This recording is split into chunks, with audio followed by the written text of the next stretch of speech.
So thanks, Katie. I aim to present a statistical history of play for today on the basis that there are 294 canonical plays for today, which I know is opening a can of worms. So for my methodology, I've basically used one worksheet of an Excel spreadsheet with under 500 rows, so handy enough for play for today, if not for COVID-19 test results. My data is from several sources. I've used the TROD index, 1983, plus my own close viewing to ascertain numbers of film and majority video deductions. Next is the vital BBC Written Archives Centre in Caversham. I visited, luckily pre-lockdown, in January 2020 and completed my set of Play for Today's viewing figures using audience research reports and daily viewing barometers, alongside Barb daily summaries. I also have many reaction indexes showing audience appreciation, but I'm omitting this for time reasons. To garner information on repeats, I've relied on BBC Genome for anything to the end of 2009, BBC iPlayer for anything since. The non-BBC repeats, Newspaper Archives and Ian Greaves's Formidable Knowledge. I haven't included unscheduled repeats though, so if anyone is aware of any of those, please tell me. I've used R for some data visualization to present my findings. So, Play for Today, which day? In 1970, Play for Today shifted from the customary Wednesday to Thursdays. In October 1972, it shifted to Mondays, where viewers saw Dominic Behan's Brechtian history play, Arson Country. It switched backwards and forwards between Monday, Thursday, and the most popular day, Tuesday, say over 150 there, settling there for its final series, which included Stephen Fagan's undervalued social satire, Under the Hammer. The anomaly was A Walk in the Forest, 1980, the only canonical play for today to have been screened on the famous Wednesday, if at 11:05 p.m. So when exactly did Play for Today start and end? As you can see from this clock plot on the left, there was a clear regular clustering around the 9:25 p.m. mark, with the odd 9:20 and 9:30 start. And of course, there's a few which were a lot later, like Comedians as well, but they aren't on there. However, the plot on the right shows how the schedule was built around Play for Today. It didn't end at a set time. While the most frequent end time was 10:40 p.m, there are myriad variations within the range of 10:25 to 10:50.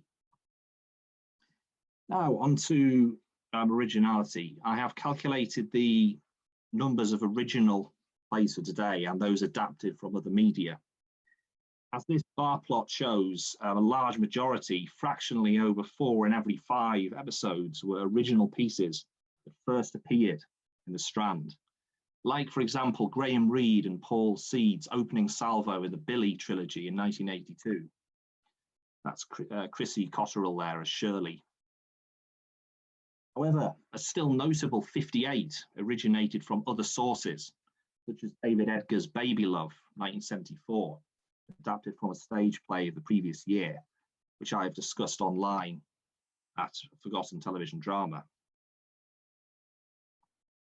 Okay, to break down the adaptations more exactly, theatre was, in the pink bar there, as you can see, the primary external source for Play for Today. 26 were derived from previous stage productions, such as we heard earlier, Comedians by Trevor Griffiths, originally staged at Nottingham Playhouse in 1975 with Jimmy Jewell and Dave Hill there, you can see.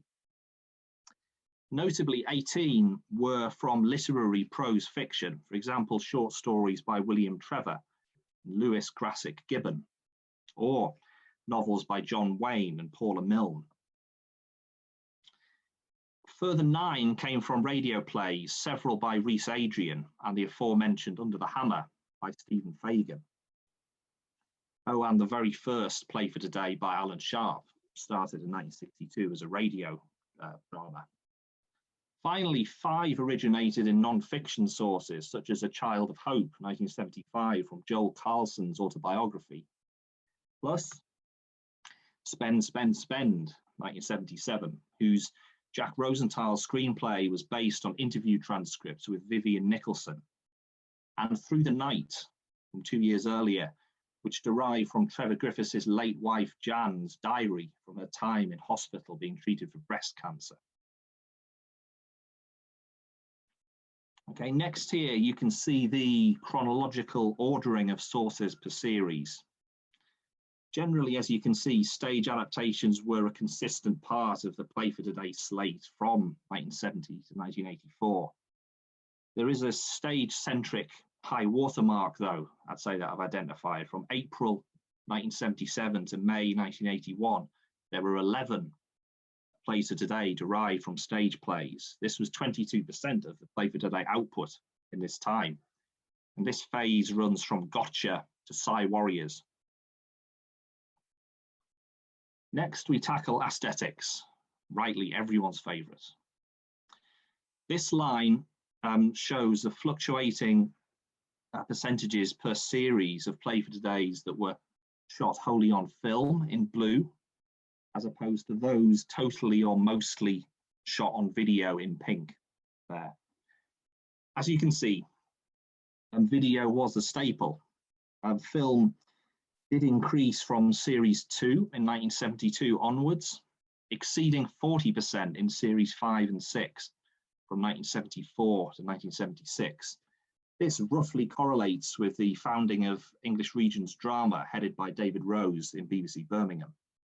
At the bottom, you can see a still from Philip Martin's vivid pulp thriller Gangsters, 1975, all shot on film and on location in Birmingham. While we might generally associate film Play for Todays with David Rose, there was a particularly high number of video productions from spring 1977 when Margaret Matheson, who we just heard from, joined the production team. The proportion of film actually exceeded video in one series, 1979, 1980 there, as Les Cook has previously identified. Though this did have superlative all-studio video plays like Trevor Griffiths' Comedians, a rare studio piece from Richard Eyre. In 1984, the percentage of video productions peaked, exceeding the mean average of 66%. You see the line there, reaching 80%. This may have reflected economic necessity as well as the David Rose-led exodus of several Play for Today creative alumni Channel 4. Representing this straightened video turn in the Strand's history is my image at the top, which is from another Philip Martin Play for Today, The Remainder Man, a black comedy directed in very bare theatrical style by Richard Wilson. I don't believe it, which was inevitably totally overshadowed as it went out on Channel 4's first night in November 1982. Now, a brief caveat, I have yet to calculate the specific types of video production, whether studio or an outside broadcast. As video Plays for Today shot outside the studio often get a bad press as having a flat aesthetic. However, it can be brilliantly used by directors as good as Alan Clark in Funny Farm there on the left, or John Amiel in the neglected Gates of Gold on the right from 1983. So on to reception. Here is an overview of the mean average viewing figures per series. As you can see, the line shows a complicated ebb and flow in the size of Play for Today's audiences. A few observations. The first series achieved average audiences nearly 1 million higher than the last Wednesday play run in 1969, 1970.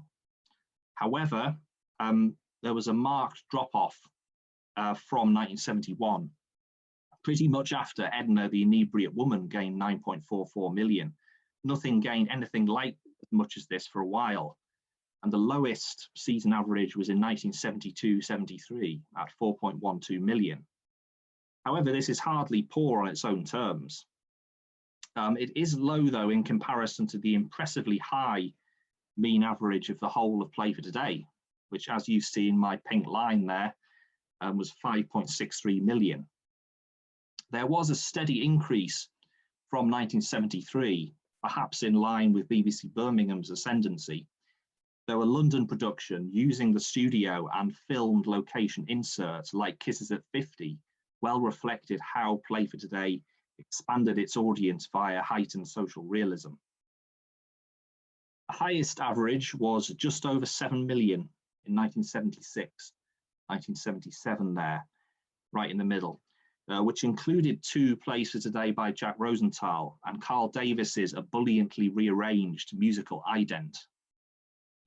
There was a slight dip after this, then a notable last hurrah in 1981-82, which saw an average of just under 7 million.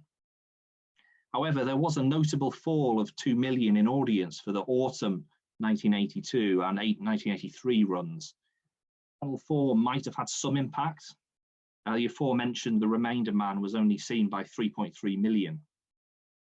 However, there was something of a rebound in the final 1984 series, whose average of 5.46 million was only just below the Strand's 14-year average. Z for Zachariah, Under the Hammer, Rainy Day Women, and the very last Play for Today, the amazing Miss Stella Estelle, all gained between 6 and 9 million viewers. So on to Afterlife. And we're going to look at this through how Play for Today has been repeated on British television. The line plot here indicates the number of Play for Today repeats per year from 1971 to 2020. This shows the numbers were fairly steady throughout the 1970s, with at least 5 a year, and once 17 in 1972. There was an uptick for the BBC's 40th anniversary on television in 1976. However, after 1981, the customary summer repeats used between series were largely discontinued. There was some revival of Play for Today on TV due to Channel 4's 1990 season Films for Today, which led to similar retrospectives on BBC Two, including a Richard Eyre season. Then the creation of BBC 4 in 2002 had some effect, but we haven't seen more than 5 in a year since 1993. Although that number's just going to go up to 4 for 2020, having heard about Just a Boys Game. Now, which ones have been shown? So here is, if you will, a Premier League table. Play for Today repeats. It may not surprise you to see which one is top. It is featured wearyingly often as the visual shorthand for Play for Today, with its image accompanying practically all press articles to mark the 50th anniversary. There is, to paraphrase Julian Petley, a vast lost continent of Play for Today. 184 episodes have never been repeated.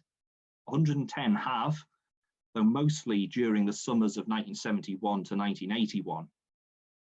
Only 37 Plays for Today have been repeated 2 or more times, a number that was 35 before BBC 4's welcome screenings of Country and A Hole in Babylon. Okay, and finally, this circle graph shows the number of repeats by some of the Play for Today writers or devisers whose work has been most frequently repeated.